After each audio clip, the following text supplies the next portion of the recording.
नमस्ते दोस्तों, स्वागत है आप सभी का। और आज की वीडियो में हम डिस्कस करने वाले हैं ट्रिपैनोसोमा के बारे में। और ये जो ट्रिपैनोसोमा है ये एक इम्पॉर्टेंट पैरासाइट है। तो लॉन्ग में बीएससी में लॉन्ग में जो है इसके आने के चांसेस थोड़े कम है, लेकिन शॉर्ट में आने के चांसेस इसके ज़्यादा हैं। तो शॉर्ट के लिए अच्छा है। और ये आप जब अपना प्रैक्टिकल करते हो तो प्रैक्टिकल में भी आपको ट्रिपैनोसोमा की स्लाइड वगैरह दिखाई जाती होगी। तो प्रैक्टिकल में भी वाइवा वगैरह में पूछा जा सकता है कि ट्रिपैनोसोमा क्या होता है। तो आप प्रैक्टिकल के लिए भी इसको इम्पॉर्टेंट मान सकते हैं। तो प्रैक्टिकल के लिए भी इम्पॉर्टेंट है और साथ ही साथ आपके एग्ज़ाम के लिए भी इम्पॉर्टेंट है। ठीक है। तो सबसे पहले आप अगर कोई भी पैरासाइट लिख रहे हो, चाहे आप अपनी फ़ाइल में लिखें, तो सबसे पहले आप क्या लिखेंगे, वहाँ पर क्लासिफिकेशन ज़रूर लिखें। तो यहाँ पर सबसे पहले यहाँ पर ट्रिपैनोसोमा का क्लासिफिकेशन दिया गया है। यहाँ फाइलम उसका प्रोटोज़ोआ होता है, क्लास इसकी मस्टिकोफोरा होती है, और ऑर्डर होता है इसका प्रोटोमोनाडीना, और जीनस होता है यहाँ पर ट्रिपैनोसोमा। तो ये क्लासिफिकेशन होता है ट्रिपैनोसोमा का। और जैसे कि हमें पता है कि ट्रिपैनोसोमा है क्या, तो एक ये प्रोटोज़ोआ पैरासाइट है। और जैसे ही हम पैरासाइट का नाम सुनते हैं तभी लगता है कि हाँ पैरासाइट है, तो वो किसी न किसी होस्ट पर डिपेंड होगा। तो उसके होस्ट क्या क्या होते हैं, तो इसके जो होस्ट होते हैं, एक तो होती है इसके सीसी फ्लाई, और दूसरा होस्ट जो होता है वो होता है इसका मैन। और ये जो पैरासाइट है ये सबसे ज़्यादा मिलता है हमको कहाँ, ये सबसे ज़्यादा मिलता है हमको अफ्रीका एरिया में। तो सबसे ज़्यादा ये अफ्रीका एरिया में होता है, और इसलिए हम इसको पैरासाइट अफ्रीकन स्लीपेंट सिकनेस भी बोलते हैं। यहाँ आप स्ट्रक्चर देख पा रहे होंगे ट्रिपैनोसोमा का।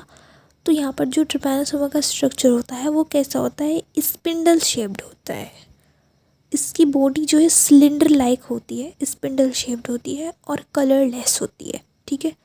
तो इसकी बॉडी कलरलेस होती है। और यहाँ पर आप देख सकते हैं कि यहाँ पर बीच में न्यूक्लियस प्रेजेंट है, जिसके बीच में आप डॉटेड डॉटेड देख सकते हैं। यहाँ पर न्यूक्लियोलस जो प्रेजेंट है न्यूक्लियस के अंदर। और यहाँ पर एक फ्लैजलम है, जो कि फ्लैजलम है, और एंड में वो ये बन जाती है फ्री फ्लैजलम। यहाँ पर रिजर्व फूड ग्रैनुअल्स भी प्रेजेंट है।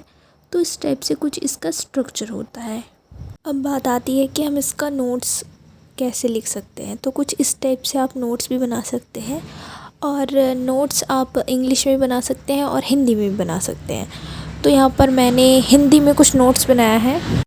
और ध्यान रखें कि आप जब भी कोई भी टॉपिक लिख रहे हो एग्ज़ाम में, तो उसको ट्राई करें कि आप पॉइंट वाइज लिखें। और जो भी आप लिख रहे हैं, अगर आप किसी भी ऑर्गेनिज्म का कुछ भी लाइफ साइकिल लिख रहे हैं, तो उसका एक हेडिंग बना दीजिए कि आप लाइफ साइकिल लिख रहे हैं। और उसके स्ट्रक्चर पर अगर आप कमेंट्स लिख रहे हैं तो आप स्ट्रक्चर लिख दीजिए, फिर कमेंट्स लिख दीजिए। यहाँ भी सबसे पहले स्ट्रक्चर के बारे में बताया गया है। स्ट्रक्चर में सबसे पहला पॉइंट है कि ये पैरासाइट स्पिंडल शेप्ड का होता है, जिसके मिडल में न्यूक्लियस और एक फ्लैजिला होती है। यह पैरासाइट अफ्रीकन स्लीपेंट सिकनेस का कारक है, जो अफ्रीकन कंट्रीज़ में होता है। कुछ जो इसकी स्पीशीज़ होती हैं वो कहाँ पर, अमेरिका वगैरह में भी जो होती हैं इसकी स्पीशीज़। अब यहाँ पर सिम्टम्स क्या क्या हो सकते हैं, तो इस पैरासाइट द्वारा त्वचा में जलन, सूजन, ये सब इसके सिम्टम्स हो सकते हैं। और टीसी फ्लाई के काटने से पैरासाइट मैन की स्किन में चला जाता है, और जब पैरासाइट ब्लड में जाता है तो वो लक्षण समाप्त कर देगा, और पैरासाइट ब्लड में बढ़ने लगते हैं। इसके बाद पैरासाइट लिम्फ ग्लैंड में आ जाते हैं, जहाँ ये सूजन उत्पन्न करते हैं। अब इसका लाइफ साइकिल देख लेते हैं। तो लाइफ साइकिल में क्या है कि ट्रिपैनोसोमा गैम्बियंस एक बाइपोलर है, मतलब इसका जो लाइफ साइकिल है वो 2 होस्ट में पूरा होगा। तो पहला होस्ट क्या होता है इसका, पहला होस्ट इसका मैन होता है, प्राइमरी होस्ट इसका मैन है। और जो दूसरा होस्ट है वो क्या है इसका, ग्लोसिना पल्पैलिस नामक सीसी फ्लाई होती है इसका सेकंड होस्ट। तो जो मैमल्स होते हैं स्तनधारी प्राणी, उनमें ये पैरासाइट हो सकता है। इसके बाद हम लाइफ साइकिल इन मैन, मनुष्य में किस टाइप से इसका लाइफ साइकिल चलता है उसके बारे में देखते हैं। तो ट्रिपैनोसोमा गैम्बियस का संक्रमण सदैव ग्लोसिना पल्पैलिस नामक सीसी फ्लाई के काटने से शुरू होता है। जब ये मक्खी मैन को काटती है तो ट्रिपैनोसोमा को ब्लड में छोड़ देती है। ह्यूमन ब्लड में इस पैरासाइट की संख्या में वृद्धि की सब अवस्थाएं एक्स्ट्रासेलुलर होती हैं, क्योंकि संक्रमण के बाद यह ब्लड सेल में प्रवेश नहीं करता बल्कि ब्लड प्लाज्मा में बना रहता है। सीसी फ्लाई से जो पैरासाइट है वो धीरे धीरे हमारे ऊपर आएगा और हमारे अंदर वो धीरे धीरे कहाँ जाएगा, हमारे अंदर वो ब्लड में जाएगा और ब्लड में क्या करेगा, वो अपनी ग्रोथ करेगा। और जैसे जैसे उसकी संख्या बढ़ेगी तो इन्फेक्शन फैलता ही जाएगा। तो लाइफ साइकिल मैन में कुछ इस टाइप से होता है। अब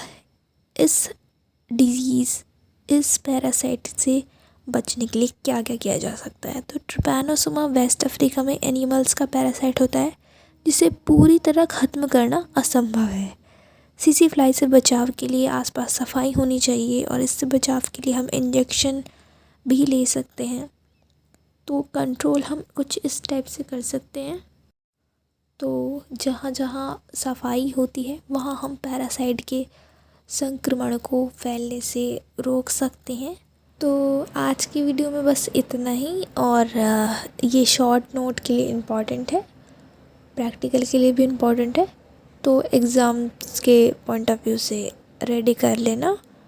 तो आज के लिए बस इतना ही, मिलेंगे नेक्स्ट वीडियो में, तब तक के लिए बाय बाय।